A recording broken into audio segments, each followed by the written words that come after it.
نحمده ونصلي على رسوله الكريم اما بعد فاعوذ باللہ من الشیطان الرجیم بسم اللہ الرحمن الرحیم۔ السلام علیکم خواتین و حضرات، میرا آج کا موضوع ہے مکہ کی طرف کوچ، سیرت النبی کتاب سے۔ اگر آپ کو ہمارا کانٹینٹ اچھا لگے تو میرے ساتھ بندے رہنے کے لیے میرے چینل کو ضرور سبسکرائب کریں۔ اب یہ وہ وقت ہے جب ایک صحابی نے ایک عورت کے تھرو خط جو ہے وہ قریش والوں کو بھجوایا۔ اب صحابہ کرام رضوان اللہ علیہم اجمعین نے اس عورت کو پکڑ کر روکا۔ انہوں نے اس عورت سے پوچھا وہ خط کہاں ہے؟ اس نے قسم کھا کر کہا میرے پاس کوئی خط نہیں۔ آخر اسے اونٹ سے نیچے اتارا گیا، تلاشی لی گئی مگر خط نہ ملا۔ پر حضرت علی رضی اللہ تعالیٰ عنہ نے فرمایا میں قسم کھا کر کہتا ہوں رسول صلی اللہ علیہ وسلم کبھی غلط بات نہیں کہتے۔ جب اس عورت نے دیکھا کہ یہ لوگ کسی طرح نہیں مانیں گے تو اس نے اپنے سر کے بال کھول ڈالے اور ان کے نیچے چھپا ہوا کاغذ نکال کر انہیں دے دیا۔ بہرحال ان حضرات نے خط لا کر حضور صلی اللہ علیہ وآلہ وسلم کی خدمت میں پیش کیا۔ خط حضرت حاطب بن ابی بلتع رضی اللہ تعالیٰ عنہ نے لکھا تھا اور اس میں درج تھا کہ اللہ کے رسول صلی اللہ علیہ وسلم نے جنگ کی تیاری شروع کر دی ہے اور یہ تیاری ضرور تم لوگوں کے خلاف ہے۔ میں نے مناسب جانا کہ تمہیں اطلاع دے کر تمہارے ساتھ بھلائی کروں۔ حضور صلی اللہ علیہ وسلم نے حضرت حاطب رضی اللہ تعالیٰ عنہ کو طلب فرمایا، انہیں خط دکھایا اور پوچھا حاطب اس خط کو پہچانتے ہو؟ جواب میں انہوں نے عرض کیا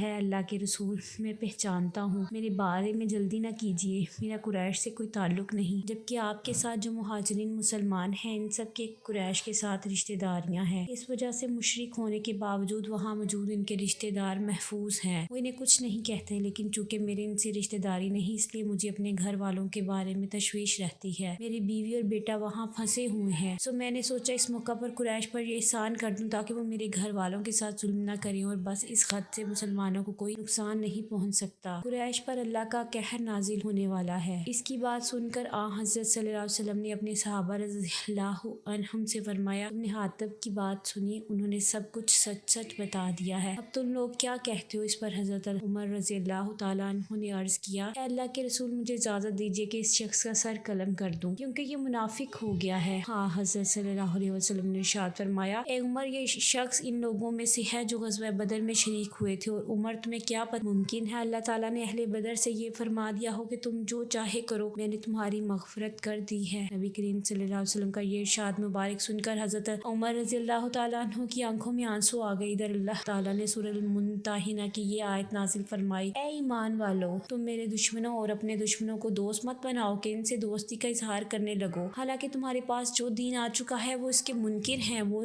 لوگ وہ رسول کو تمہیں اس بنا پر شہر بدر کر چکے ہیں کہ تم اللہ تعالیٰ پر ایمان لے آئے ہو۔ اس کے بعد حضرت صلی اللہ علیہ وسلم نے مدینہ منورہ سے کوچ فرما دیا۔ مدینہ میں اپنا قائم مقام ابو حضرت رحم کلثوم ابن حسن انصاری رضی اللہ تعالیٰ عنہ کو بنایا۔ آپ صلی اللہ علیہ وسلم 10 رمضان کو مدینہ منورہ سے روانہ ہوئے۔ اس غزوے میں حضور صلی اللہ علیہ وسلم کے ساتھ 10,000 صحابہ تھے، یہ تعداد انجیل میں بھی آئی ہے، وہاں یہ کہا گیا ہے کہ وہ رسول 10,000 کے ساتھ فاران کی چوٹیوں سے اترے گا۔ اس موقع پر مہاجرین اور انصار میں سے کوئی پیچھے نہیں رہا تھا، ان کے ساتھ 300 گھوڑے اور 900 اونٹ تھے۔ ان مقدس صحابہ کے علاوہ راستے میں کچھ قبائل بھی تھے۔ اس سفر میں روزوں کی رخصت کی اجازت بھی ہوئی، یعنی جس کا جی چاہے سفر میں روزہ رکھ لے، جو رکھنا نہ چاہے وہ بعد میں رکھے۔ اس طرح سفر اور جنگ کے موقعوں پر یہ اجازت ہو گئی۔ سفر کرتے کرتے آخر لشکر مرزہران کے مقام پر پہنچ گیا۔ اس مقام کا نام ابن بطن مرد ہے۔ لشکر کی روانگی سے پہلے چونکہ آپ صلی اللہ علیہ وسلم نے یہ دعا فرمائی تھی قریش کو اسلامی لشکر کی آمد کی خبر نہ ہو، اس لیے انہیں خبر نہ ہو سکی۔ مرزہران کے مقام پر پہنچ کر رات کے وقت مسلمانوں نے آگ جلائی، چونکہ 12,000 کے قریب تعداد تھی اس لیے بہت دور دور تک آگ کے الاؤ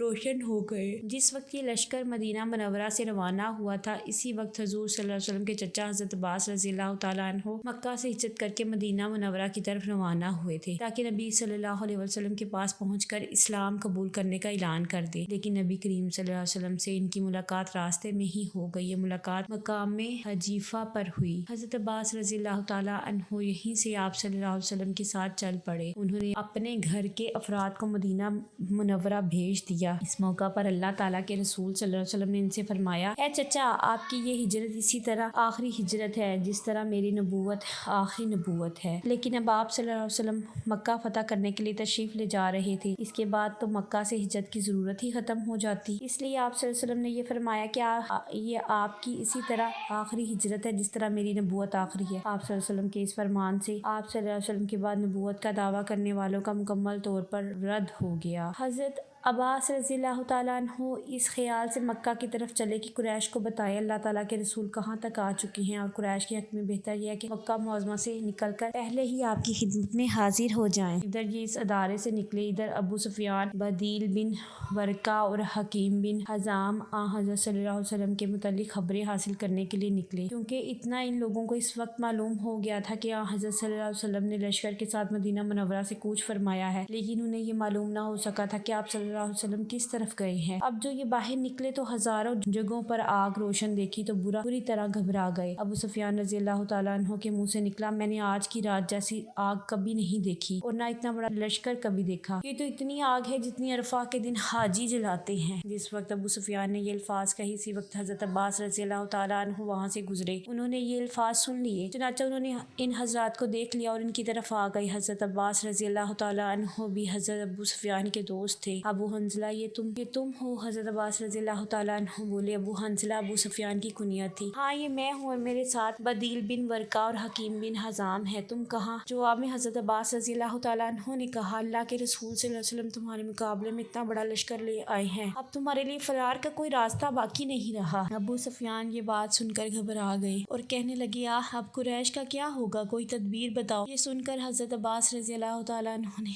کہا، اللہ کی قسم اگر حضرت صلی اللہ علیہ وسلم نے تم پر قابو پا لیا تو تمہارا سر قلم کرا دیں گے، اس لیے بہتر یہی ہے کہ میرے خچر پر سوار ہو جاؤ تاکہ میں تمہیں حضرت صلی اللہ علیہ وسلم کی خدمت میں لے جاؤں اور تمہاری جان بخشی کروا لوں۔ حضرت ابو سفیان فوراً ہی حضرت عباس رضی اللہ تعالیٰ عنہ کے پیچھے خچر پر سوار ہو گئے۔ حضرت عباس رضی اللہ تعالیٰ عنہ اور ابو سفیان اس جگہ سے گزرے جہاں حضرت علی رضی اللہ تعالیٰ عنہ نے آگ جلا رکھی تھی۔ حضرت عمر رضی اللہ تعالیٰ عنہ نے انہیں دیکھ لیا، فوراً اٹھ کر ان کی طرف آئے اور پکار اٹھے، کون اللہ کا دشمن ابو سفیان؟ یہ کہتے ہی حضرت عمر رضی اللہ تعالیٰ عنہ اور نبی کریم صلی اللہ علیہ وسلم کی طرف دوڑ پڑے۔ یہ دیکھ کر حضرت عباس رضی اللہ تعالیٰ عنہ نے بھی خچر کو اینٹ لگا دی اور حضرت عمر رضی اللہ تعالیٰ عنہ سے پہلے نبی کریم صلی اللہ علیہ وسلم کے خیمے تک پہنچنے میں کامیاب ہو گئے، پھر جلدی سے خچر سے اتر کر خیمے میں داخل ہو گئے۔ ان کے فوراً بعد حضرت عمر رضی اللہ تعالیٰ عنہ بھی خیمے میں داخل ہو گئے اور بول اٹھے، یا رسول اللہ، یہ دشمن خدا ابو سفیان ہے، اللہ تعالیٰ نے اس پر بغیر کسی معاہدے کے ہمیں قابو عطا فرمایا ہے، لہٰذا مجھے اجازت دیجیے کہ میں ان کی گردن مار دوں۔ مگر اس کے ساتھ ہی حضرت عباس رضی اللہ تعالیٰ عنہ نے فرمایا، اے اللہ کے رسول، میں انہیں پناہ دے چکا ہوں۔ اب منظر یہ تھا کہ حضرت عمر رضی اللہ تعالیٰ عنہ ننگی تلوار سونتے کھڑے تھے کہ ادھر حکم ہو